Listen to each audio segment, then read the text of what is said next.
bom dia, seja muito bem-vindo ao seu programa Manhãs na TV.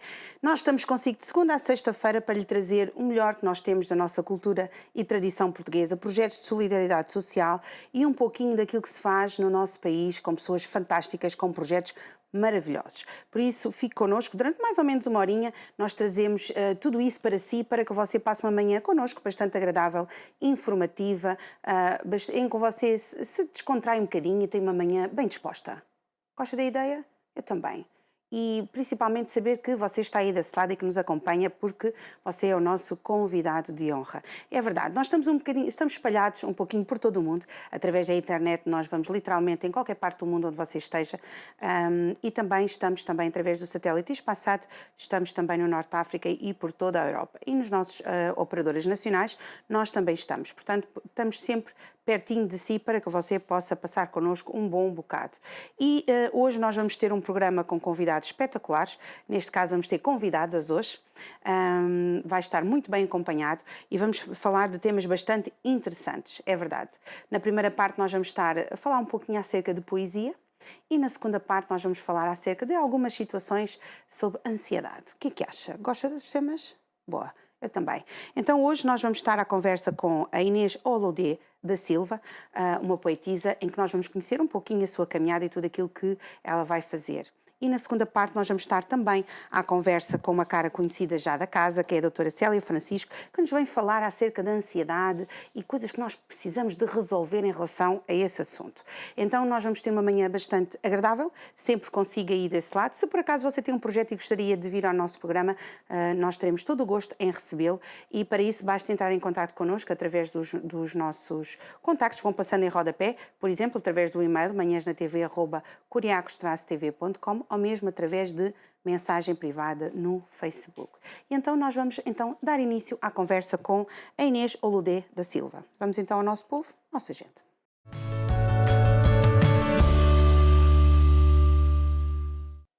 E já estamos de volta para dar início à nossa conversa com a Inês. E a Inês vai-nos trazer um livro que ela lançou agora e que nós vamos ter todo o gosto em trazê-lo aqui para mostrar somente para si. É verdade, você é especial aqui para nós.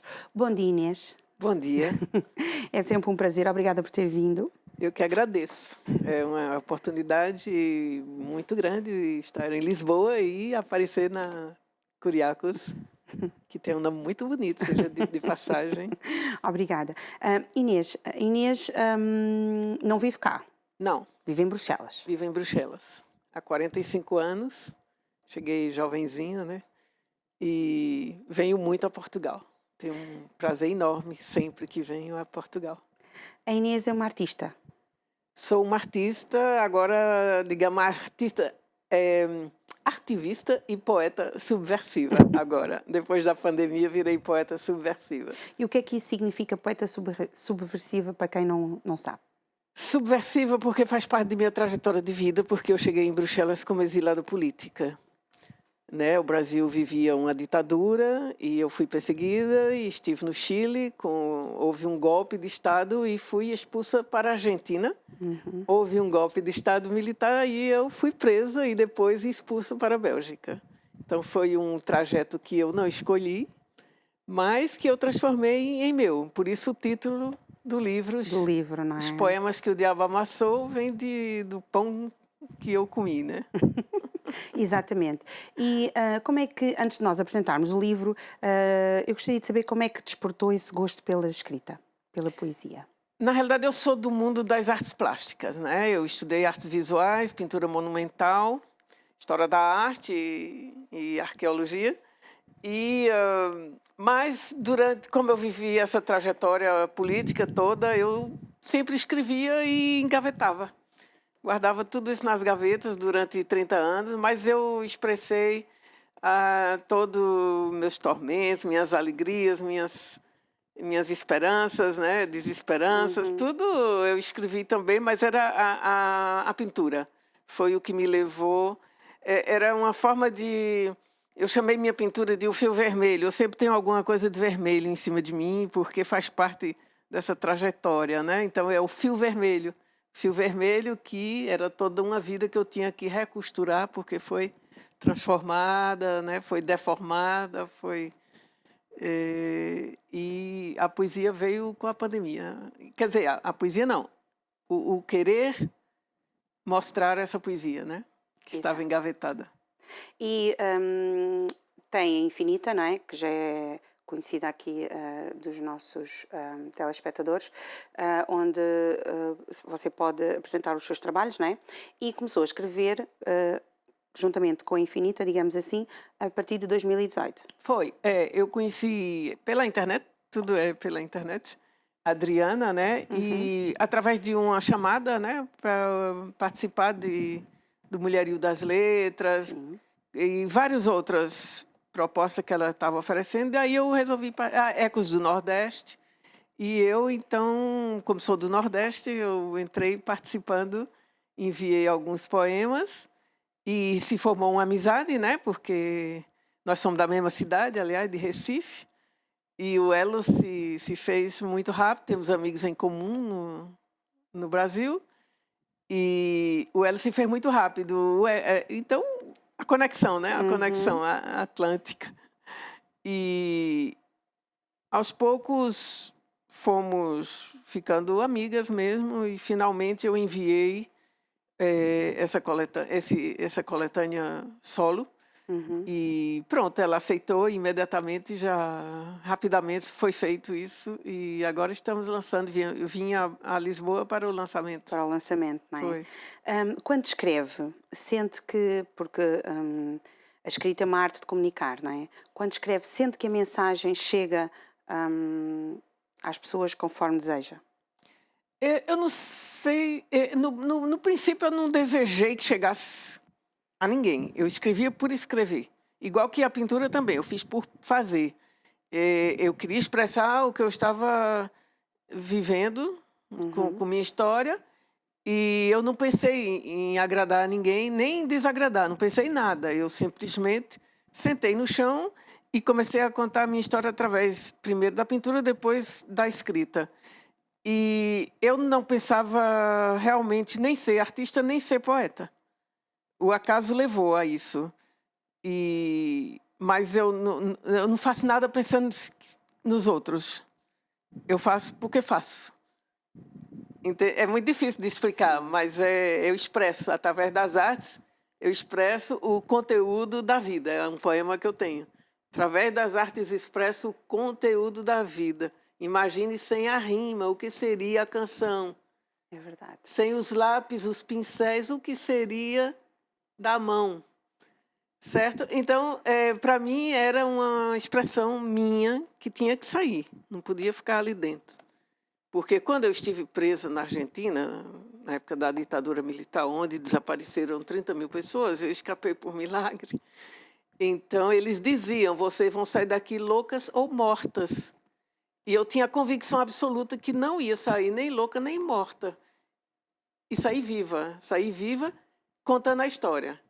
E estou contando a história. Então, minha única preocupação, quando eu escrevo, ou quando eu pinto, ou quando eu danço, ou quando eu canto, pouco importa, porque eu faço muitas artes, é essa preocupação de mostrar que a vida é mais forte e que a vida gera vida. Certo. Então, e que, esse é meu trabalho. Apesar daquilo que a pessoa passa, dá para dar a volta por cima e transformar essas coisas menos boas em coisas boas. Exatamente, exatamente. Então, a minha única saída foi a poesia e foi a pintura. E minha única preocupação, meu único objetivo é expressar que a vida é muito mais importante. Que quem me prendeu já morreu e eu estou viva contando a história. Quando eu estou a ouvi-la falar e estou a ver que a Inês fala isso com muito gosto, não é? Vive a vida intensamente, não é? Vivo, cada segundo, cada segundo. De corpo e alma. E tem que ser, não é? Assim tem que ser. E minha poesia, ela é impertinente, é uma poesia herege, selvagem. Eu sou assim, eu sou isso, entendeu? Por isso que eu digo a poeta subversiva, porque eu sou subversiva, herege e selvagem. Então, quando as pessoas leem, elas podem se sentir essas coisas, mas podem também se sentir elas mesmas. Porque eu não imponho, um poeta não impõe, um poeta ele expõe, né? Então, cada pessoa vai ter sua própria capacidade de interpretar, de assimilar, de mastigar, de digerir e de transformar. Portanto, a pessoa que lê os seus livros, não é? Neste caso, este que fez sozinha, não é? Que está sozinha, que já fez outros, mas com participação de outros autores também. Mas neste que nós vamos falar já daqui a uns minutos, quando você fala acerca deste livro, quando chega à pessoa, portanto, qualquer pessoa em qualquer situação consegue adaptar-se à sua própria situação. Isso, eu acho que abre uma porta para que as pessoas digam, nossa, aqui tem uma mensagem de vida, de entusiasmo, porque eu acho que temos que ter alegria. Sim. Eu sou espinosista, digamos. Spinoza, o filósofo português, de origem portuguesa, o objetivo dele era a felicidade, a alegria, né? Então, eu acho que nós temos que ter alegria, fantasia e filosofia. São as coisas que fazem com que a vida valha a pena. Ou seja, tirar o melhor partido da vida, não é? Sempre o melhor. Se existe o pior e o melhor, você tem a opção. Sim. Certo? Nos piores momentos, você tem a opção. Eu vivi momentos terríveis, mas eu sempre disse... Eu me lembrava das histórias da minha mãe, que era uma grande contadora de história, e eu me via no personagem. E eu dizia, pronto, essa história me apareceu aqui na cabeça, nesse momento péssimo, então eu vou ter essa saída desse personagem. E sempre terminavam bem os personagens das histórias da minha mãe. Mesmo se eles passassem agruras terríveis, eles sempre acabavam bem, acabavam vencendo. E então, eu tinha essa convicção absoluta de que nos piores momentos eu sempre tenho uma saída. Basta eu me lembrar de uma história dela, de uma música, de um poema, de alguma coisa que me fez, que me construiu durante toda a minha vida, minha infância, sobretudo. O que também fez você também conseguir dar a volta por cima em tudo aquilo que passou, não é? Foi. Eu agradeço muito a essas coisas. Muito a minha mãe também. Quando eu estava presa, eu pensava em todas as histórias dela. Eu vivenciava as histórias dela e eu era a heroína, então, das histórias. Mesmo se eram heróis, às vezes, anti-heróis, matreiros e assim, vivos e que sabiam passar através. Essa era a possibilidade que ela nos ofereceu, porque não tinha muito a oferecer, né? Éramos pobres, de uma região pobre, não miserável, mas de uma região modesta, para funcionário. E minha mãe era costureira, quer dizer, éramos de origem do campo, morava em cidade pequena, no sertão de Pernambuco. Mas tínhamos uma cultura riquíssima, vivi no meio dos poetas, né? Eu não me pergunte o que é poesia, eu não vou saber lhe explicar, eu não sei o que é poesia, mas eu vivi num lugar onde língua de cobra recitava poesia. E aí não tem como. E nós vamos falar um pouquinho também acerca aqui deste livro, que é Os Poemas que o Diabo Amassou, e que são, eles foram feitos através da Infinita, que costuma já estar connosco, através da Andreia, em que nós em programas anteriores também falámos que a Inês viria cá para estar connosco, portanto, o que é muito bom. E nós agora vamos falar um pouquinho acerca deste livro que retrata um pouquinho a vivência da Inês, não é? E por isso nós vamos falar sobre ele. Tem os vermelhos, Inês. Como? Tem os vermelhos. Ah, sim, os vermelhos Faz sempre parte, tem não que é? ter. Sempre tem que ter. Esse quadro aí, ele é de uma série que eu fiz em 2004, onde a memória da prisão havia voltado com uma intensidade muito grande. Então, eu sentei no chão e comecei a desenhar. E a maioria dos quadros tem vermelho. Eu não sou muito simbolista, eu não acho que o vermelho representa paixão ou isso ou aquilo. Não, pode ser outras coisas também. É uma cor que eu gosto, eu acho bonito. E sou vermelha, né? Porque sou de esquerda, então anarquista, sou vermelha. E essa cor para mim é muito importante. Mas está ligado também com a nossa cultura afro-brasileira, né? A cultura dos orixás e as cores cada orixá tem suas cores. E meu orixá é Xangô, que é o da justiça, é vermelho e branco. E o porquê do título Os Poemas que o Diabo Amassou? Isso é muito importante, porque, bom, eu vivi uma vida assim que eu posso dizer que eu comi o pão que o diabo amassou, né? Então, eu, manejando o título dos poemas, acabei pensando, mas, espera aí, esses poemas têm a ver com o pão que eu comi. E eu transformei esse pão em poesia. Então, vai ser os poemas que o diabo amassou. Mas o diabo, o diabo tem uma conotação no Nordeste, é muito interessante, porque o nordestino, ele é engraçado, é um povo assim muito engraçado. Mesmo vivendo nas piores desgraças, ele está ali sempre inventando história, com narrativas, com coisas engraçadas. E ele diz que tudo é graças a Deus, mas que o diabo não é tão feio como pintam. Esse é o que dizemos lá no Nordeste. E meu pai, quando se zangava, falava muito com os 600 diabos. Não sei onde ele arranjou esses 600 diabos, que eu não sei nem quantos tem no inferno. Mas, enfim, tem alguns poemas aí onde eu falo de Deus, tem outros onde eu falo do diabo. Mas, para mim, nenhum existe. São figuras que nós criamos e que fazem parte do desejo das pessoas de superação, né? Às vezes também de projetar os seus males em alguém. Nós projetamos o bem em Deus, projetamos os males no diabo. E vivemos entre esses dois. O ser humano, ele é os dois, né? Deus e diabo.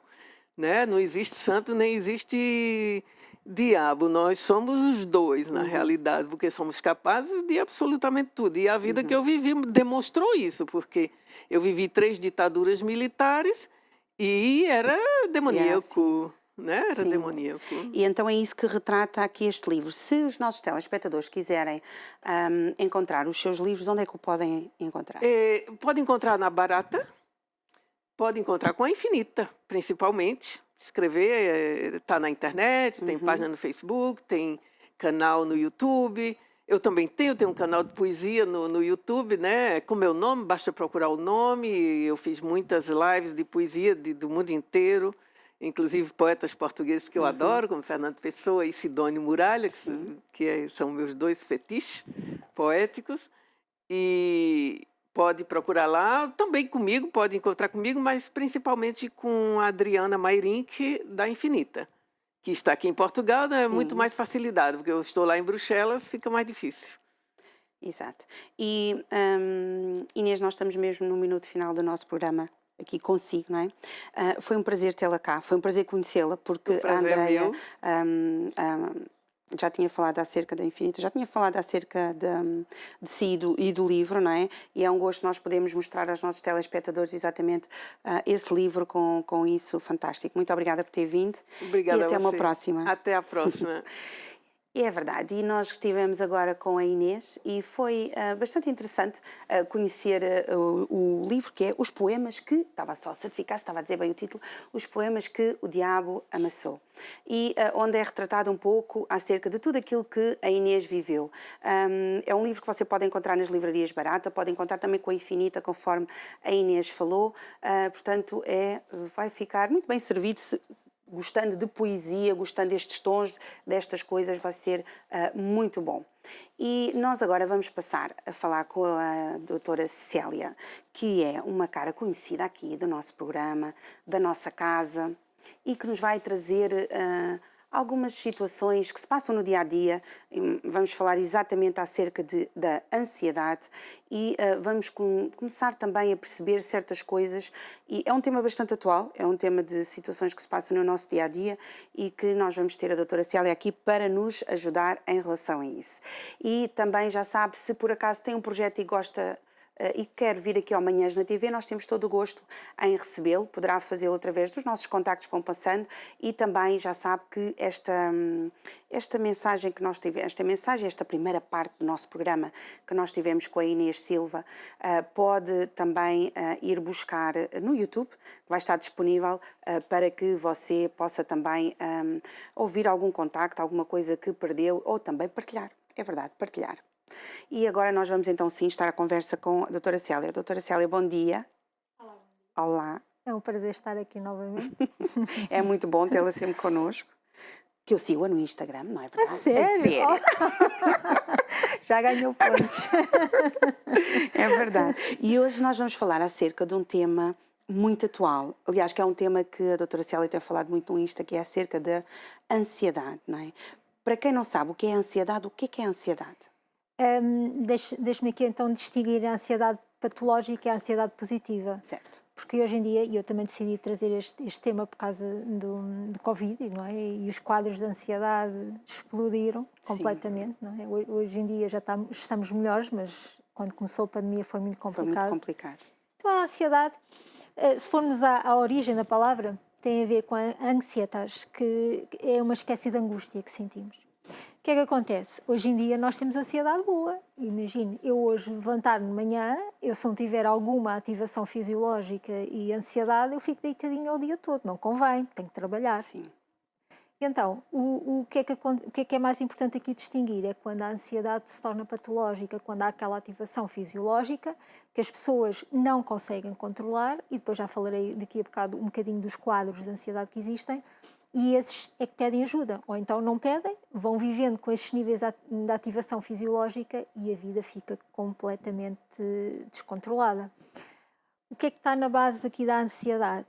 O tipo de personalidade. Porquê? Porque todos nós temos assim um bocadinho de características obsessivas, perfeccionistas, em que queremos controlar tudo. Só que infelizmente não conseguimos. Pois não. Conseguimos controlar até um certo nível, mas o comportamento dos outros, coisas que não dependem de nós, é impossível controlar. E aí é que nasce a ansiedade. Se você analisar quando é que fica ansiosa, se calhar antes de entrar num direto fica um bocadinho ansiosa, mas essa ansiedade é boa. Imagino que era um direto muito importante com pessoas que difíceis, imaginemos. Aí ficava extremamente ansiosa. Sim, transpirava. Ficava assim um bocadinho. Mas também depois com a habituação também essa ansiedade já foi sendo reduzida porque viu que não acontecia nada. Então, aqui a ansiedade, as pessoas não sabem, mas a ansiedade é um mecanismo fisiológico que vem do homem primitivo. Por isso é que essa ativação fisiológica. A questão é que as pessoas não sabem, acham que vai acontecer qualquer coisa, ter um ataque cardíaco, morrer, conforme os quadros. Então é muito interessante saber se isso, e eu explico isso às pessoas nas sessões, que é, ao longo da evolução da espécie, o que é que foi acontecendo? Nós fomos evoluindo, não é? De homem primitivo e fomos evoluindo, e no homem primitivo havia o chamado cérebro reptiliano. Então o que é que o homem primitivo só fazia? Sobrevivência. Basicamente, não havia frigoríficos nem hipermercados, então ele tinha que caçar. Sim. E essa é a única preocupação. O cérebro estava preparado para isso. E daí é que vem a ativação, mas já explicarei, da ansiedade hoje em dia. Fomos evoluindo e veio aí o sistema límbico. A junção de emoções aos comportamentos do homem mais primitivo. Fomos evoluindo e veio o neocórtex, que é as cognições e os pensamentos. Por isso é que nós hoje em dia somos uma grande confusão de comportamentos, de emoções, de pensamentos. E onde é que entra aqui a ansiedade patológica? Quando queremos controlar qualquer coisa, mas sentimos que não conseguimos. E então, aquele cérebro reptiliano do homem primitivo é ativado. É interessante isto. Interessante. Porque as pessoas pensam que é porque uma doença. Não, tem a ver com uma resposta de defesa que o seu corpo tem. E sempre que o homem primitivo tinha um tigre que o queria comer, o corpo ativava, tinha a chamada, o cérebro tinha a chamada, o fenómeno de fugir, luta ou fuga, flight ou fight, para, se ficasse lá era comido, não é? Sim. E portanto se quisesse sobreviver tinha que fugir. Ou então freeze, ou então congelava e a coisa aí corria mal. O que é que acontece? Sempre que hoje nós sentimos que há uma ameaça, uma situação, essa ativação da luta ou fuga vem ao nosso cérebro. Mas qual é o problema? É que hoje em dia nós não vemos ameaças num tigrezinho. Vemos ameaças numa mensagem que não foi recebida, não houve resposta, Sim. num deadline, numa crítica. E então, por isso é que os quadros de ansiedade cada vez mais aumentaram, porque o ser humano está cada vez mais fisiologicamente ativado. Então, falando, a ansiedade tem um ciclo, e que é semelhante em quase todos os quadros de ansiedade, que é, nós temos um pensamento que é um trigger, porque o problema aqui não é a ansiedade, é a armadilha, o trigger, que vai despoletar os pensamentos de ansiedade. A ansiedade é apenas um sintoma, qualquer coisa. Imagine, se vai chegar atrasado ao trabalho, tem um pensamento, vou ser despedida. E é este trigger que a faz ficar ansiosa. É interessante. Interessante. E então, há um primeiro trigger, há um pensamento qualquer que nós temos, que nós não controlamos e que temos uma percepção de ameaça, que a nossa percepção é errada, da ameaça que nos vai trazer qualquer consequência negativa.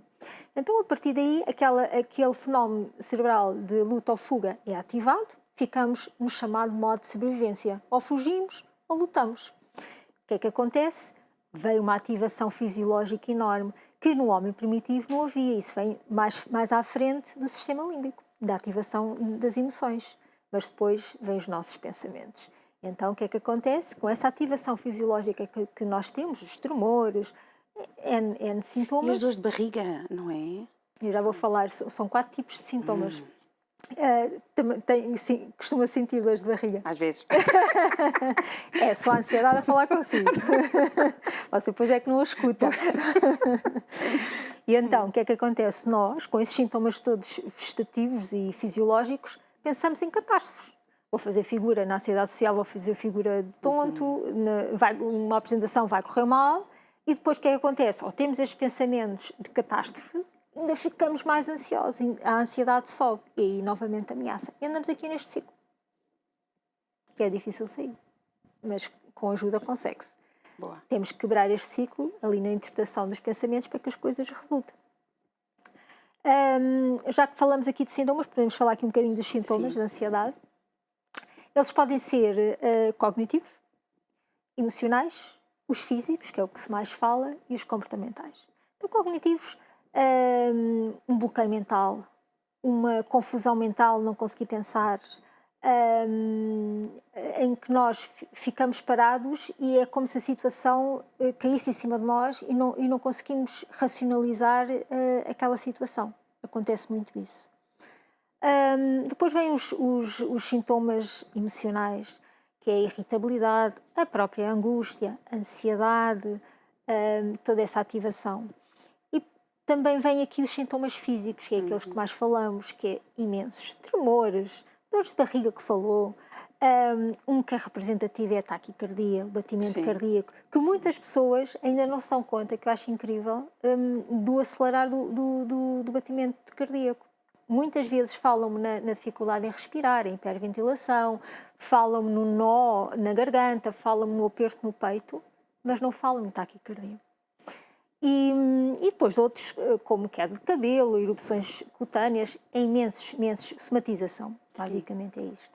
E depois há os sintomas também comportamentais, que é ficar parado, ali com uma rigidez, ou então agitação motora, procurar um lugar seguro, no pânico, procurar uma pessoa segura, portanto, tudo, mexer muito no cabelo, às vezes isso acontece, mexer nas mãos, repetir palavras continuadamente e não sair daquela conversa em looping, portanto, tudo isso são comportamentos de ansiedade e que muitas vezes não achamos que sejam de ansiedade, mas que representam todo o tumulto fisiológico que está dentro de nós. Mas o mais representativo realmente são os sintomas físicos. As pessoas ficam com medo, muito medo. Pois. Porque se naquela situação tiveram um sintoma físico, depois começam a evitar, e aqui é os fatores de manutenção destes problemas. Por exemplo, no distúrbio de pânico, as pessoas começam a evitar locais. E sempre que tentam ir a esses locais, não conseguem. Ficam ativados logo fisiologicamente. E esse é um dos problemas dos quadros de ansiedade, é que as pessoas fazem evitamento das coisas. Como, por exemplo, imagine que tem ansiedade social e não vai a festas, porque houve uma vez que lhe fizeram um comentário ao seu comportamento e que não gostou, que foi negativo. E a partir daí começamos a evitar. O problema, isto é como fobia a cães. Se nós não lidamos com o cão, nunca mais vamos curar a fobia, não é? Porque nunca nos aproximamos daquilo que tememos. E aqui é a mesma questão. É necessário grande parte das vezes enfrentarmos essas situações, não é? Sempre. Sempre. O que é que se faz em terapia? preparamos, fazemos todo um trabalho de estratégias que já falarei aqui. Porquê? Porque as pessoas têm que perceber primeiro o que é que isto é. Porque as pessoas ficam ativadas e acham que estão a ficar loucas, que têm uma doença, que têm um problema cardíaco. Não estamos a cardíaco. conseguir lidar com as coisas. Isso as pessoas não pensam. Porque, repare, se estiver muito ativada com aqueles sintomas físicos todos, nós não pensamos que eu não consigo. O que pensamos é qualquer consequência imediata que nós tenhamos naquele momento. Não pensamos, claro, pois isso é ensinado a racionalizar, que é apenas a sua ansiedade.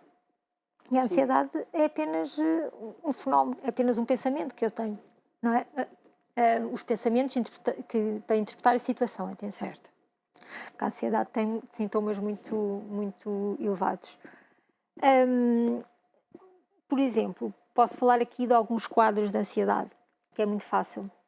Todos eles distintos entre si, têm como base a ansiedade, mas têm pequenas nuances, grandes nuances de diferença entre eles. Por exemplo, falamos muito nos ataques de pânico, já ouvi falar, que podem estar associados quase sempre ao distúrbio de pânico. Basicamente aqui, dos maiores medos no pânico, o que acontece é que a pessoa liga muito à ativação fisiológica. À taquicardia ou ataque cardíaco, vou morrer, ninguém me ajuda. São aqueles medos físicos. Em que depois começam a ocorrer em determinadas situações, que a pessoa tem aquele trigger, aquele pensamento que despoleta tudo isto, e depois a partir daí, e é muito típico, as pessoas começam a evitar locais e situações. Podem ter a agrofobia, como espaços abertos, espaços fechados, estarem em filas, por exemplo, andar sozinho na rua, transportes, são coisas muito comuns. Depois vem mais 2 tipos de ansiedade que as pessoas não falam tanto. A ansiedade social, em que o maior medo é a avaliação dos outros, em que isto é visto de uma forma, estou a falar de uma forma simplista, como uma ameaça. Eu não vou àquela reunião porque vão achar que eu estou a fazer figura de tolo ou que eu estou a dizer coisas que não fazem nexo nenhum. E aí a pessoa começa a evitar as situações sociais. Mas eu acho que esse tipo de situações é mais comum, é muito comum, não é? Que é engraçado. Não se fala muito, mas são situações muito comuns, não é? A gente ter receio de ir ali porque se calhar não vamos conseguir dar conta do recado, vou falar sobre o quê, depois faço um comentário que não é, ficamos assim, não é? É comum, mas fala-se muito pouco. Fala, e depois estes quadros podem coexistir um ou dois na mesma pessoa. Eu posso ter crises de pânico, ataques de pânico, okay? Um distúrbio de pânico, e ter ansiedade social. Aí é que é o complicado, quando os quadros se misturam entre si. Por exemplo, dentro da ansiedade social tem muito uma pequena ramificação que é a ansiedade de desempenho, que é eu querer fazer as coisas bem, eu querer escrever bem, eu querer falar bem, eu querer o que for, e que se associa já à ansiedade social. Hoje em dia também acontece, eu acho que acontece muito aqui também as redes sociais, muita exposição, não é? Sim. E que mudou aqui, ativou ainda mais a ansiedade social, que é querer mostrar que está tudo bem, que sou cool, que falo bem, que tenho uma vida de determinada forma e no meu entender, ainda nos faz ter mais receio e medos de estar bem perante os outros, da opinião dos outros, porque as redes sociais expõem tudo. Sim. Não é? Mas também tem coisas boas, atenção. Sim. Vem outro quadro, que é a ansiedade generalizada, já se fala menos, ela existe, que é, basicamente aqui o pensamento é, e se acontecer qualquer coisa? A principal característica é um pensamento, uma preocupação de catástrofe constante na cabeça. Se acontecer isto, se me disserem aquilo, se eu não consigo fazer isto, e a partir daí a pessoa começa também, pode acontecer, começar a evitar situações, mas sempre com medo dessa preocupação constante. A cabeça de uma pessoa de ansiedade generalizada é complicada, é de manhã à noite, e se isto acontecer, se acontecer aquilo, se acontecer aquilo, se acontecer aquilo, se acontecer, nunca tem descanso. É muito complicado. É muito complicado. É. Em relação àquilo que falou há pouco, da ansiedade do desempenho, que eu achei interessante, ainda não tinha ouvido falar sobre isso. Pode explicar um bocadinho melhor? Basicamente tem a ver com o desempenho, tá? Com a avaliação, que por isso é que se chega ali um bocadinho à ansiedade social, que é o nosso desempenho em situações de conhecimento. no trabalho, por exemplo. E aí vem aquela necessidade de controle que nós temos, aquelas características perfeccionistas de querer controlar tudo. O que acontece aqui na avaliação de desempenho é como se nós aumentássemos um bocadinho o ruído desses pensamentos e a pessoa está apenas focada em fazer um bom trabalho. Seja no estudo, o estudante, seja no trabalho, o que for.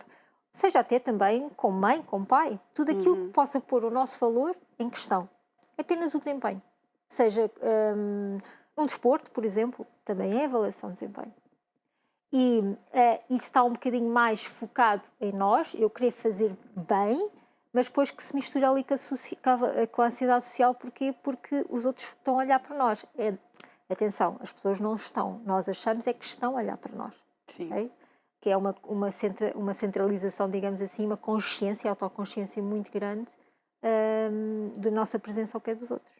E nós, se reparar, ao fazermos tantas coisas em sociedade, é impossível também cada um de nós não ter um bocadinho dessa ansiedade, seja social, seja desempenho. Porque repare, imagina aqui, a Sara, no seu trabalho, quer que as audiências sejam boas, quer ter um bom desempenho, quer ser reconhecida. Até um certo ponto isso é perfeito. Começa a ser disfuncional é quando eu começo a duvidar das minhas capacidades e começo a ficar cada vez mais ansiosa e bloqueada depois. Imagino, vinha para aqui e não conseguia fazer os programas. Porque só estava focada no seu desempenho e nas coisas que queria que corressem bem. Se reparar, nós fazemos as coisas, estamos a falar aqui as duas, não está a pensar se está a falar corretamente.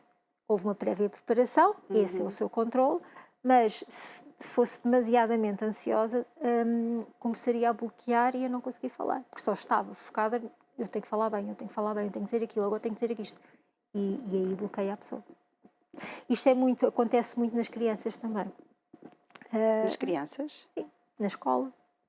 Sim, porque eles tentam, porque muitas vezes eles também ouvem os outros colegas, não é? Os outros amigos naquilo e então acham que também têm que fazer, não é? Também têm que saber. Tem muito a ver, sempre que eu falo em crianças, tem muito a ver com o ambiente. Se foram protegidas e as coisas que são ditas. Porquê? Porque é que umas pessoas são ansiosas e outras não são?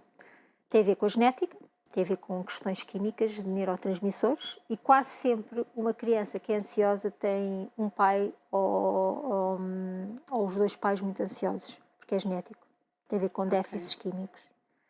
Depois, também tem a ver com o ambiente. Se é uma criança que foi reforçada, pode ali compensar um bocadinho essa ansiedade natural genética. Se não for reforçada, se ela não se sentir como capaz de fazer as coisas e valorizada, aí será mais difícil. A criança, quando é que nasce a ansiedade? É quando, como eu disse no início, não há controle nas situações. E se ela não se achar capaz, logo a partir da ansiedade sobe. Porquê? Porque ela não tem noção que tem capacidade suficiente para lidar com as situações. Depois há a comparação com os amiguinhos, não é? Mas depois muitas vezes tem a ver com a exigência dos pais, não é? Tens de ter boas notas, tens de ter o melhor. E aí a criança, há muita ansiedade a testes em crianças. Muita, não é? Muito mesmo, muito mesmo. Quais são as estratégias que nós podemos adotar em casos de ansiedade? Então queria aqui só fazer um pequeno exercício consigo, pode ser? Ui. Vou-lhe pedir uma coisa para fazer e depois vai perceber onde é que quer chegar. Queria que rapidamente fechasse os olhos e que apenas inspirasse pelo nariz. Eu vou dando as ordens e expirar pela boca. E esteja atento ao seu corpo. Só isto. É muito simples, ok? Fechar os olhos. Quero que se foque na sua respiração e vamos inspirar pelo nariz. E expirar pela boca. Inspirar. Expirar. O que é que sentiu no seu corpo? Relaxei. A melhor estratégia que é ensinada nas sessões, nas consultas, é a respiração diafragmática. Esta aqui muito simplificada. A respiração é a entrada para o nosso corpo. É a estratégia melhor que nós temos para baixar a ansiedade. Se reparar, sentiu logo aqui na parte do peito um relaxamento. Sim. Qual é o intuito? O intuito é, nós podemos ter estratégias cognitivas para baixar a ansiedade, mas se a taquicardia não diminuir, se o batimento cardíaco não diminuir, o corpo está em modo de sobrevivência, que é aquele modo, tem ali um tigre que está a atacar. Então, a principal, logo, imediata estratégia que se deve fazer é a autorrespiração. Para baixar, porque é a expiração que baixa o batimento cardíaco e automaticamente já é mais fácil controlar a situação. Se você reparar, quando as pessoas começam a ficar ansiosas, começam a hiperventilar e começam o que é que isso vai fazer? Que o batimento cardíaco aumenta, claro, e depois os pensamentos de ansiedade cada vez maiores. Então essa é uma primeira estratégia, a respiração. Há outra que é o relaxamento. Pode ser o relaxamento por imagens ou então o relaxamento por relaxamento muscular progressivo. Basicamente há áudios para isso, em que é relaxar grupo muscular a grupo muscular. Começa-se por exemplo, a testa, contrai, descontrai. Vai-se respirando, depois pode puxar para os olhos, contrai, descontrai, depois há de chegar aos braços, às mãos, até aos pés. O que é que acontece? Especialmente na ansiedade generalizada, porque estas estratégias variam conforme o quadro, em que as pessoas andam cheios de tensão muscular, sempre, todos contraídos, é das coisas que mais eficácia faz. Depois temos aqui, vamos um bocadinho aqui para a meditação, yogas e mindfulness. Mindfulness faz parte já de uma terceira geração aqui da psicologia clínica, então sabe, em que tem estratégias que basicamente, então como deve saber, o objetivo aqui na ansiedade é sempre, a ansiedade é estar sempre no futuro. Os sintomas depressivos é estar no passado, mas ninguém se lembra de estar no presente. Quem é que está no presente? Quase ninguém. Então, o que é que o mindfulness veio aqui trazer? Estarmos focados no momento presente, porque se nós estivermos focados no momento presente, conseguimos tirar as catástrofes e não estar focada nas catástrofes, porque o nosso futuro ninguém controla, ninguém, nem que seja amanhã, nem que seja daqui a bocado. O que importa é eu estar focada agora. É ir parar o chamado comboio de pensamentos, o piloto automático. Porquê? Porque nós, durante o dia, estamos sempre a pensar na próxima tarefa, naquilo que a pessoa disse, e depois o que é que eu tenho que fazer, e depois tenho que chegar a casa. E andamos sempre assim. Sim. E estamos ativados fisiologicamente e não nos damos conta. E o mindfulness veio trazer essa grande maravilha, porque nos faz estar, através de exercícios, no momento presente e o nosso corpo relaxar. Agora, não é fácil, porque a maior parte das pessoas que começa mindfulness, ou relaxamento, ou meditação, desiste. Porquê? Porque acha que vai conseguir logo à partida, na primeira vez, não consegue, porque é difícil, não é? E desiste. Só que o mindfulness veio trazer outra coisa, que foi sem autocrítica e sem autojulgamento. Nós somos humanos. E, portanto, fazer essas tarefas de relaxamento, mas sem autocrítica. E se hoje não conseguimos tão bem, amanhã iremos conseguir melhor. Ao nosso ritmo, não é? Tem que ser ao nosso ritmo. É, porque a nossa cabeça é inundada por pensamentos. Sim. Nós é que não nos damos conta.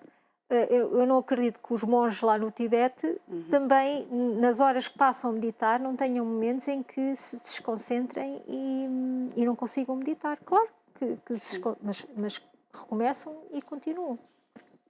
E realmente o mindfulness é extraordinário. Depois também vem aqui a imagética, que também há exercícios que eu dou às pessoas em termos de imaginar em locais que por exemplo, há um que é o lugar seguro, que é a pessoa imaginar-se no local, quando estiver muito ansiosa, transportar-se através de imagens de imaginação para esse local seguro, que automaticamente a ativação fisiológica para.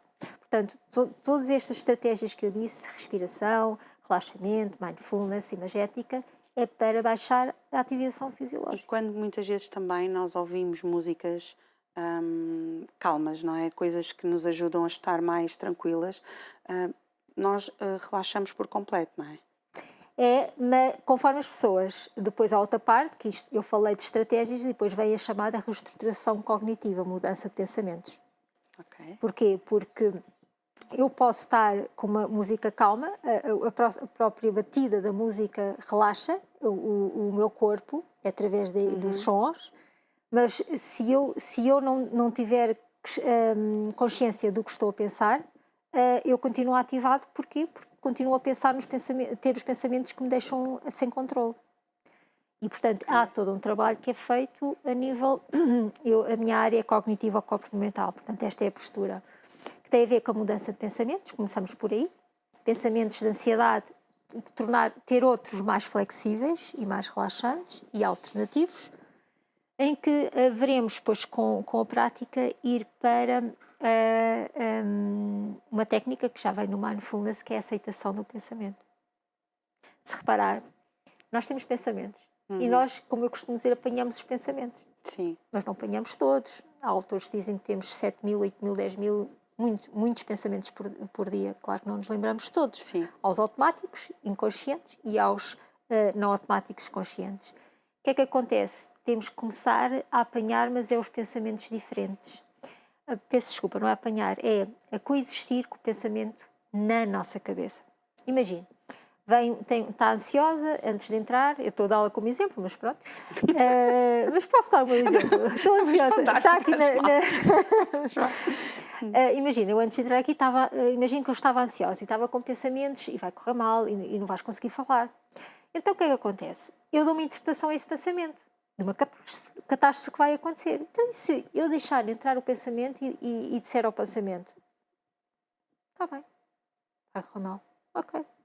Aceitar o pensamento. Nós é que criamos a catástrofe dentro de nós com outros pensamentos. Mas se nós não criarmos, se não acreditarmos no pensamento, que vai correr mal, eu coexisto com esse pensamento. Não me causa ansiedade nenhuma, porque é um pensamento. Aliás, uma das estratégias que se faz é um pensamento é só um pensamento. Quantas vezes é que aqueles pensamentos que nós temos de coisas negativas que vão acontecer, acontecem na realidade? 0,1%, se calhar. Sim. Porque é só um pensamento. Nós é que acreditamos nele. Muito interessante bom. Isto. Muito interessante. Porque nem nos questionamos que os pensamentos podem ser mentira. E são. Não são factos. Um pensamento não é um facto. Não é uma verdade. É um pensamento. E depois vem todo um conjunto de estratégias de autocuidado, que vem muito também, hoje em dia, na questão da evolução das estratégias de psicologia clínica. Autocuidado, basicamente, como a palavra indica, é tudo aquilo que nos deixe bem, que seja mimar-nos e tratar bem de nós. Porquê? Devido a esta loucura do dia-a-dia, de tarefa atrás de tarefa e de pensamento atrás de pensamento, nós nunca paramos para deixar de pensar. E o que é que acontece? A ansiedade aumenta quando nós temos tantas exigências do meio e dos papéis que nós temos, de pai, mãe, trabalhador, filho, filha. O que é que acontece? Chegamos ao fim do dia todos drenados e ansiosos. E aí é que muitas vezes as crises de ansiedade acontecem. Que as pessoas comem demais, ficam muito ansiosos, bebem. Há uma compensação com certos comportamentos. Então, qual é que o objetivo? É termos atividades diárias de autocuidado. Somente quem tiver pouco tempo, em que tem filhos pequenos, imaginemos, é fundamental que tire. Agora as pessoas lá em casa devem-me estar a ouvir, a Célia não faz sentido, mas tirar pelo menos 10, 15 minutos diários para fazer algo que seja prazeroso. Seja uma máscara, seja estar num banho. Muitas vezes a estratégia que eu dou às mães para os filhos não estarem com elas é estarem no banho mais uns minutinhos. Sim. O pai fica ali com os filhos e elas vão, porque senão nunca têm tempo para elas, para estar connosco mesmos. Sim. Seja ouvir uma música, ler. Redes sociais não conta, porque isso ainda ativa mais pensamentos e comparações. Seja brincar com o filho, brincar com um animal, seja o que for, que dê prazer. É fundamental que a pessoa tire no mínimo por dia 10, 15 minutos de autocuidado. Porquê? Porque é o momento em que não se pensa, é o momento em que se sente e aí a ansiedade baixa, porque traz todo um bem-estar e todo um relaxamento ao nosso corpo que é fundamental que haja. Muito bom. Porque com as exigências cada vez mais da sociedade, sim, é difícil. E as pessoas esquecem-se delas. E nós muitas vezes esquecemos que, e era como estava a dizer, às vezes as pessoas podem estar a pensar, onde é que eu vou buscar 10, 15 minutos?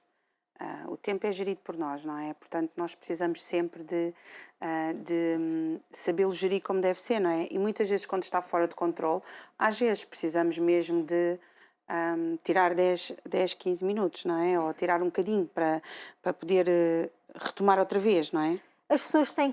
Muitas pessoas não têm consciência deste corre-corre, ok? Mas há pessoas que têm consciência, mas não tomam a decisão porque acham culpabilização. Não sou boa mãe, não sou boa profissional, se irá tempo para mim. E isso não é mentira, isso não é verdade, porque se eu cada vez mais ficar ansioso e ficar doente, e ficar, muitas vezes a ansiedade dá em depressão ou dá em burnout, que é a depressão ao máximo, aí é que elas vão faltar ao trabalho. Sim. E depois têm que recuperar. E, portanto, é parar desta loucura do dia-a-dia, de exigências do dia-a-dia, e pensar um bocadinho delas. Isso não é egoísmo. Isso é autopreservação e sobrevivência também. Não é? Sim. E é essencial nos dias de hoje. Cada vez mais.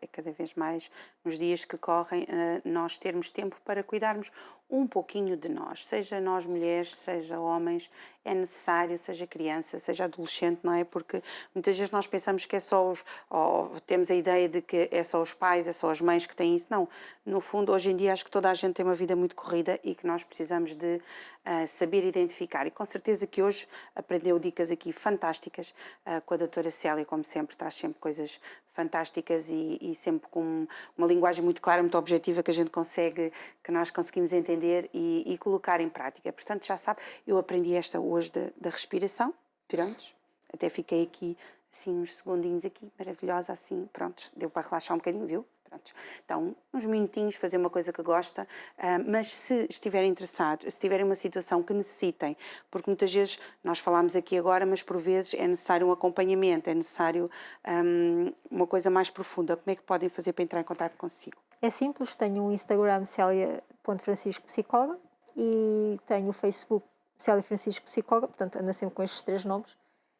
Contactem-me, mandem-me mensagem, por exemplo, no Instagram, e podem perfeitamente falar, e aí darei seguimento com muito gosto. Qualquer idade? Este tipo Eu faço adultos só. Faço adultos. Mas Okay. posso fazer o reencaminhamento de crianças. Ok. E assim, para finalizarmos aqui, assim, um resumozinho daquilo que falou.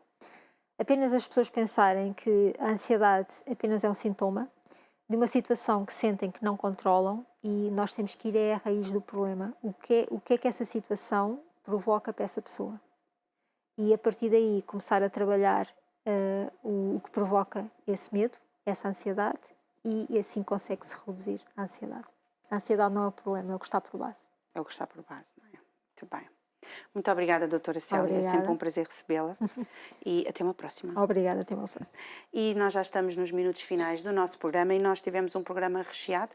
Terminámos, como eu costumo dizer, com chave de ouro com a doutora Célia, mas nós tivemos na primeira parte com a Inês Aludé da Silva, ela que nos veio trazer um livro que saiu agora, o seu primeiro livro em que escreveu sozinha, porque ela já costuma escrever juntamente com outros autores. Este fez sozinha e pode encontrá-lo também nas Livraria Barata, que já saiu, e também através da Infinita.